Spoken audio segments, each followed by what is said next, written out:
now that we've got this beautiful son of a gun installed, what you have to do next is actually flush it. So every one of these filters, when there's a total of 5, has manufactured debris in them. And this is true for any filter that you're utilizing for your water quality at any point. We've got to flush all that out. Now this takes usually this takes a couple days, and you've got to constantly flush it. But first, let's understand what's happening here. We've got our five filters.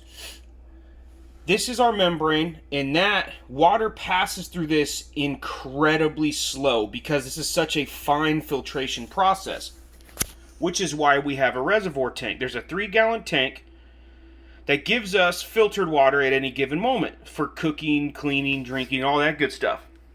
Rarely do you actually run out of water with a 3-gallon tank. At least I never do in my house. But what happens is this water's got to filter through, and then it goes over, fills up this tank, and then it pressurizes our faucet. So what you have to do is turn the faucet on and simply let it drain out.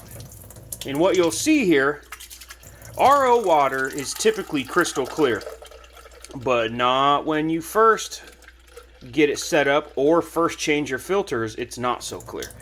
It's actually, that might be kind of hard to see on your guys' end, but it's actually pretty cloudy. And that's just the little particles from the filters during the manufacturing process. And you've got to fill this up. So that tank's got to fill up, then you've got to empty it. You've got to do it about 5-6 times before you really flush through all the debris and get to your good, beautiful RO water.